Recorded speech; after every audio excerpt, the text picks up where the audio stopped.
Okay, hello and good day to everyone that is really tuning in here at the Sphere Rocket Podcast Network. Once again, I'm going to be the host for today's episode. My name is Dwayne, and once again, we have yet another exciting episode, this time with an amazing guest. And I guess I'll let her introduce herself, but her name is Cynthia. Cynthia, how are you doing today? And hopefully, you're having a wonderful day. I am good. It's a gorgeous day. I'm here in Albuquerque, New Mexico, looking out at the beautiful mountains and a bright sunny Oh, sky. So all good. oh. How's the weather in Albuquerque? Right now, it's unseasonably warm. It's a Mhm, beautiful, it almost feels spring, even though we're just early in March. We're going to be mhm, in the mid 60s today, so it'll mhm. be gorgeous. Okay, a really great day. But personally, though, what is the perfect temperature for you in terms of living? I like tepid. I'm in the 74 to 79 degrees. That's really my sweet spot. I need to convert it to Celsius, but I Yeah, think I don't that's know that conversion either. yeah, Good luck with but that. that's definitely not cold based on my initial things. But yeah, It's I not mean, if cold you're, and it's not hot. I see. And I guess to get started, I might hit it off with the first question for you. So, how did you get started in the business and real estate in general? Well, I actually used to live in Los Angeles. I had a company called LA Concierge, and Hmm. one of the a few of the things that we did, we were basically personal assistants for people on a part-time basis instead of people that wanted to hire full-time staff. So Hmm. we would do just about anything. I mean, it was, we could pick up your dry cleaning or fly a wedding cake up to San Francisco. I mean, we kind of did pretty much everything. And one of my clients was a real estate broker. He was Hmm. on a team with his mother and his sister, and they used to hire me and my staff to work open houses. If they were going to have like a cocktail hour type of open house for a large property or something, they would Hmm. hire our team and we would help out, with their parties. And then after a while, I was looking to do something different other than LA Concierge. And in a conversation with them at a party, they had said, "Oh, we're going to need to hire your team and you for another Oh. project." And I said, "Well, this time it actually might be me personally doing it because I'm looking to get into something else." And they basically Mhm. said, "Oh my gosh, we would love to have you as our assistant on our team. We'll pay for you to get your license and we will get you geared Uh-huh. up." And I did that for about 2.5 years. And then after that time, I realized it was time for me to go out on my own. And that was in residential real estate. Mhm. And now, all these years later, I'm in commercial real estate Mhm. in Mexico. Okay, that is an eventful party for you, for you to like go to that Yeah. direction. I mean, how long have you been handling your previous business before you got into real estate? I had LA Concierge a total of 12 years, and I overlapped for about 2 years. 12 years though. I mean, it must have taken you quite a decision to like focus on that, on the real estate side of things. So what did you see in real estate that, that made you focus there instead of like focusing on the previous business that you've had? Well, the previous business that I had was, I mean, again, it was in Los Angeles. So a lot of, we'll just say, high demand people Mm-hmm. that, would be somewhat unrealistic at times. And after a while, some of those demands just got a little out of control. I mean, I walked in at one point, one of my employees was on the phone with a client, Mm-hmm. and my employee was in tears, and I Mm-hmm. thought, oh my gosh, what happened? And it was this client who was just unrealistic, going off on this employee, and she was a very good employee, and I Mm-hmm. literally had to fire the client right then and there. And it was just, I just reached that threshold where I thought, Mm-hmm. it's time to move on and do something else. And Uh-huh.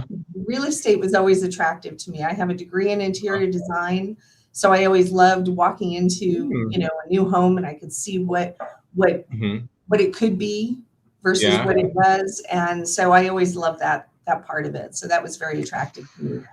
I guess a huge part of it is also to have like a healthy work environment, like good for your mental Mm, health, not for dealing with sure. stressful. Yeah, I mean, if it was a good, wait, you fired the client or the employee that was doing I those? fired the client.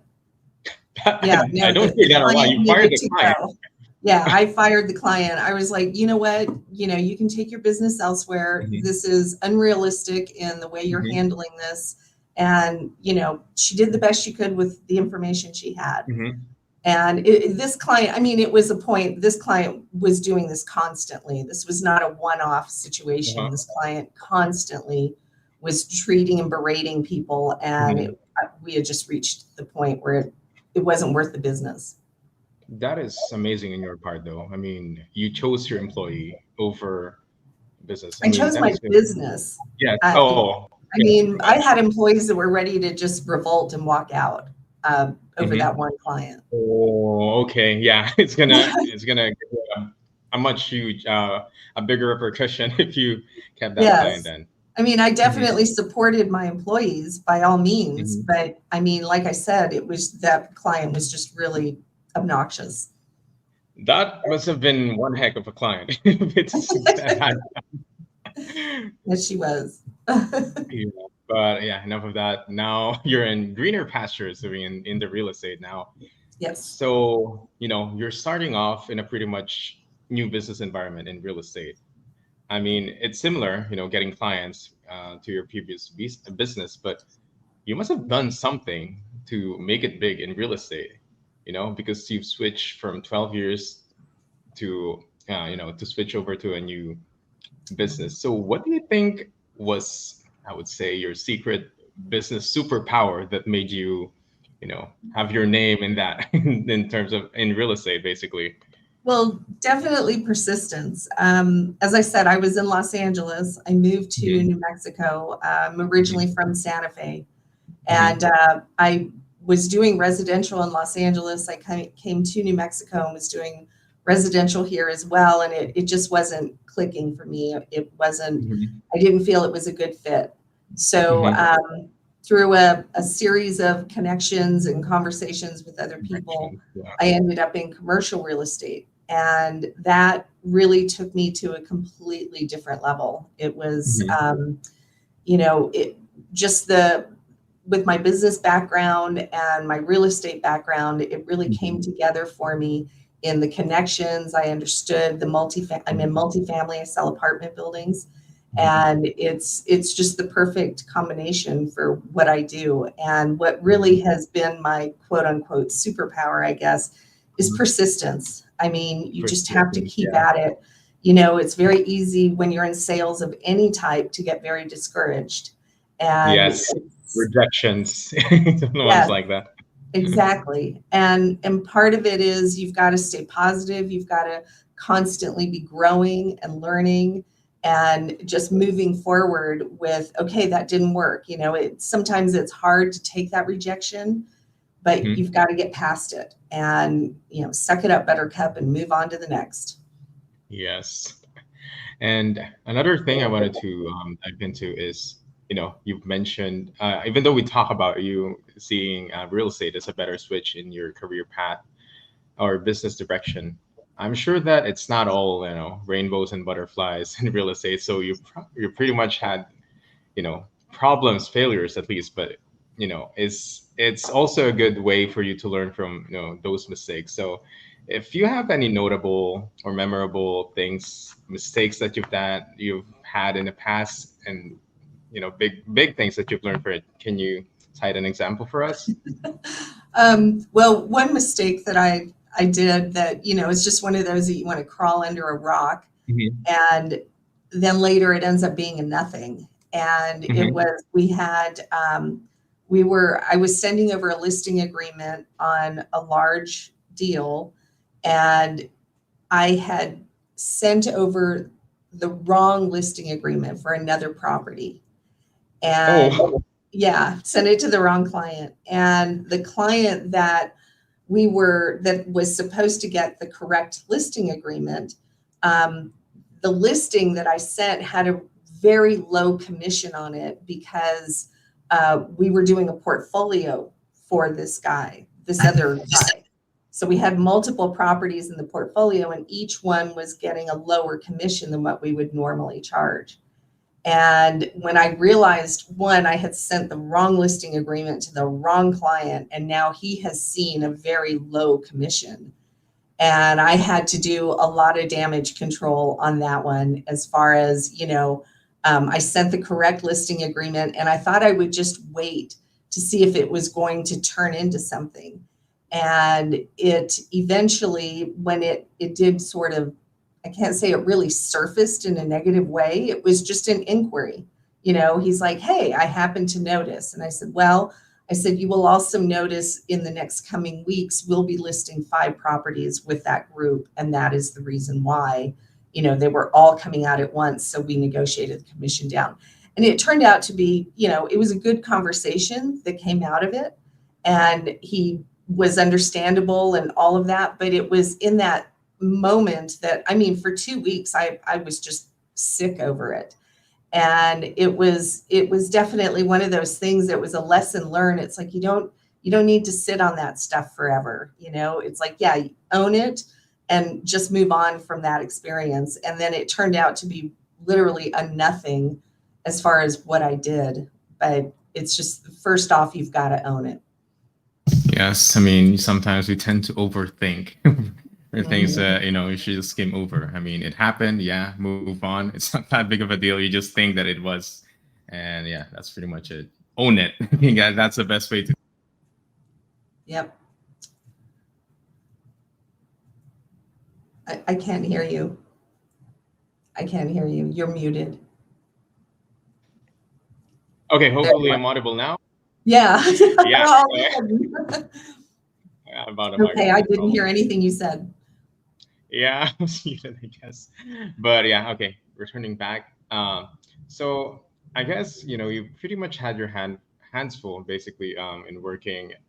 I guess how many members do you have in your team right now? Total team, there's probably about 12 of us altogether. Mm-hmm. And when you started off in real estate, how many did you have? Well, when I first started, I was by myself. When I went out on my own, I was part of a team in California. And then when I went out on my own, I was by myself doing everything. And then I brought on a part-time, like a shared assistant. And then when I moved into commercial real estate, the company that I was with provided, I was hired onto a team, the same team that I'm still on. And then in the office, I was also provided a part-time shared assistant as well. And then when we moved companies, our whole team moved over companies, and I am now in an office by myself. My team is all located in Phoenix. And so that was when I actually reached out to you guys and started working with a virtual assistant. And I guess, you've pretty much had experience working with people remotely, basically. So I guess that kind of opened your thought to working with people even more remotely, because, you've mentioned virtual assistants. A lot of people could be skeptical about people with virtual assistants, knowing that, someone working in the other side of the globe and stuff like that. So I guess if you have any better explanation, and what made you made that decision to get a virtual assistant as part of your team? It was, Deanne Dobsfloff is, very involved in Sphere Rocket. And she and I had lunch, and she basically opened my eyes to the possibilities and I already had a local assistant that I was paying that is also still on my team. But she's part-time. She's a stay-at-home mom. She's not looking to do anything full-time. And when Deanna and I were talking about the things that her assistants, and she's got multiple assistants, what all she's worked with them, it really opened my eyes to what I needed and what I could use. And so from there, that's when I started working with you guys. It's quite flexible. And how was your experience? Like, especially during the first few weeks or few months, I mean, I'm sure there's a lot of adjustment period that's going to be involved. So how was it? Sure. It's a learning process on both sides. Hmm. There's a lot of, I went through three, I'm on my third assistant, and this Hmm. one has worked out really well. Hmm. And each time I realized, one, the interview phase is crucial. Those questions, making absolutely certain that you're clear in what you need and what you're looking Hmm. for. And even in the times that you're not clear maybe on what you need. When Hmm. I did my interview, I needed to make sure that whoever I was going to be working with could be flexible with me because Yeah. my position constantly changes. Hmm. And I'm not always able to say you're going to do this, this, and this every single day because it's not always the case. And Hmm. then the other thing was I started after I had the first two, I kind of fine tuned my training process. Hmm. So I was able to put together documents that had, website links that they're going to need and the kind of Hmm. access that they were going to need.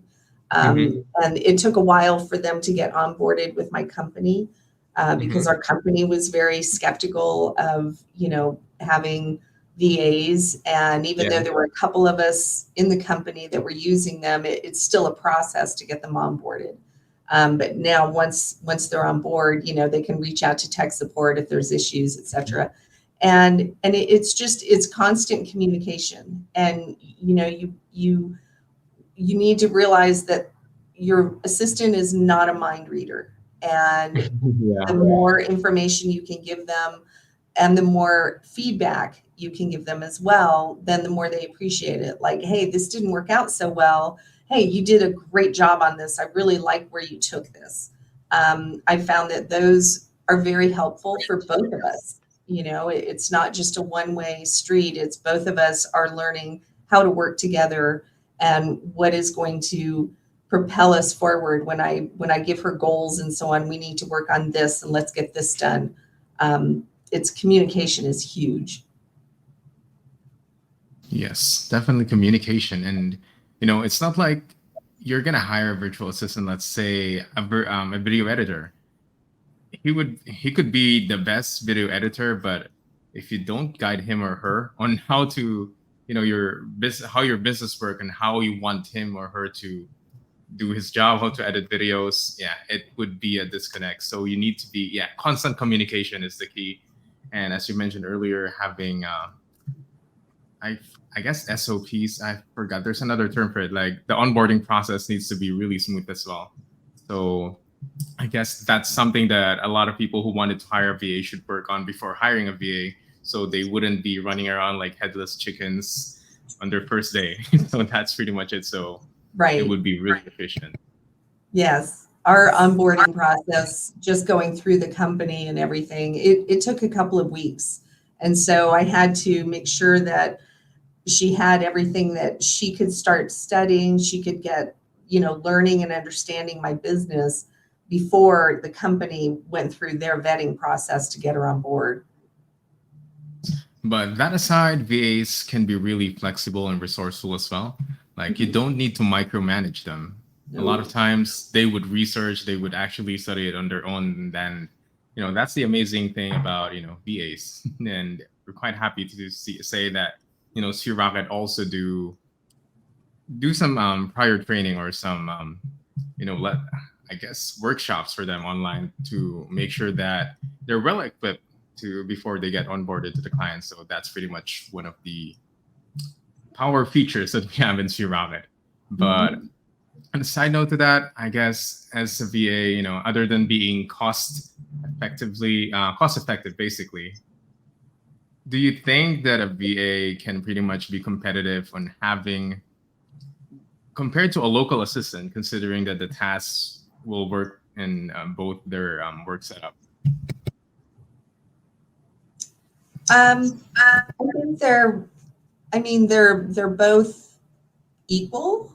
I mean, my assistant that I have here is basically virtual, but she does come into my office on occasion. But it's just a matter of, you know, I guess my VA is through Sphere Rocket, she is very efficient. Not that my other assistant isn't. She's also very efficient. They just do different tasks. So there's different things that I need them for. And my VA is full time. So she is, we're in communication, we're on Zoom a lot. She's there with me as I'm making phone calls, helping me take notes and follow up and all of that stuff. So they're what I'm using them for is very different. So I think they're both equally, intelligent, Yeah.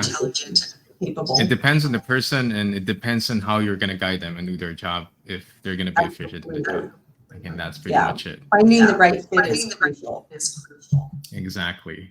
And before we continue on, we just have a short lightning round, just a quick set of questions if you still have time for that. But for now, we're just going to hit it off with a few seconds of a commercial break. So stay tuned, guys, and we'll be back after a few seconds. Overwhelmed with work? Well, meet your new partner from Sphere Rocket VA. In just a click, get matched with a virtual assistant who handles all the tedious tasks. No in-person hiring, no extra office gear, just easy online help from our recruitment team. It's like having an extra pair of hands minus the hassle. So ready to relax and see your work done just like magic? Choose Sphere Rocket VA and visit us at www.sphererocketva.com. Okay, and we are back at the Sphere Rocket Podcast Network with Cynthia. It's still nice to have you here, Cynthia. And yeah, as I've mentioned earlier, we're going to hit it off with the lightning round. So Cynthia, it's just a quick set of questions. So you ready? Okay, let's do this. Okay, for the first one, who is the most influential person for you and your business? Oh, wow. I mean, it could be a celebrity, not just in your business, of course. Yeah. I have a lot of people. I'm in a fabulous organization that I'm surrounded by a lot of very influential people in my business. I do have, without mentioning names, I do have some very close friends that are highly driven people. They are really focused on their business, and they're part of just a really tight-knit group of people that I can turn to whenever I have questions or issues. Yeah. I'm not saying about people, I guess I worded it incorrectly, like influencers, if you know any. Oh, you mean like a coaches or anything? Or well, I'm Rod Santamassimo, probably not someone that is known in the residential space, but in the commercial space, he's a very good coach. He owns a coaching business. He has been very instrumental. I'm in his coaching program. So he's who is coming to mind right now. It's not something to look up for anyone. If it's not that well known someone to check out, basically. I guess I need to make it faster because I know you're kind of running short on time. So next one is favorite lead generation method. Phone calls. Phone calls. Okay. And next one is your biggest goal for this year, 2024. My biggest goal for 2024 is to make more than I did in 2022. Sorry. That was my best year ever. Combined? Just 1 year? Yeah, to exceed what I made in 2022. Oh, okay. I thought 2022 and 2023 combined to exceed. No, I misspoke when I said 2022. Okay. Sorry. 2022 is my best year ever, and to exceed that. Okay, setting a new record for yourself is good. And next one, your best Amazon purchase of this year so far. You should have prepared me on this one. I mean, I don't even, I would guess, okay, all right, I know what it is. Okay, I reordered a book that I read back in the 90s called Success Principles by Jack Canfield. The book, Success Principles. Okay, it really helped. I got someone else tell me that the massage chair was the best thing that you purchase over Amazon, but yeah, you have a book, so I don't have a massage chair. Yeah. Okay, I guess the last one, it's not really a lightning round question, but why do you do what you do beyond the money? I love the connections, the conversations that I have with people, and I love putting deals together. Yes, that's a simple answer to that. I guess it really helps that we're able to make connections and make people, make happy clients other than make them think that they're just a product to be sold things to, and it's priceless to have that those kind of connections. And I guess that's pretty much the last question that I have for the lighting round. I'm sorry, it seems longer than I should. And yeah, next time I would prepare you more for the question if it's pretty much, yeah, pretty fast. But yeah, before we end this podcast episode, I guess you can share about your business, the services that you and services that you provide, and how to contact you. Well, I'm with Northmark Multifamily in New Mexico. Cover New Mexico and West Texas for multifamily assets, 100 units and above. My email address is cmeister@northmark.com, and that's CMEISTER at Northmark with a Q, NORTHMARQ.com. Okay, we'll be sure to post that in the description once we got this uploaded. So Cynthia, it was amazing having you as a guest here at the Sphere Rocket Podcast Network. I know you're quite tight on time, but yeah, if you have anything else you wanted to add or announce or say or give a shout out to. No, I think you guys are great. Thank you. Thank you. We appreciate you as well.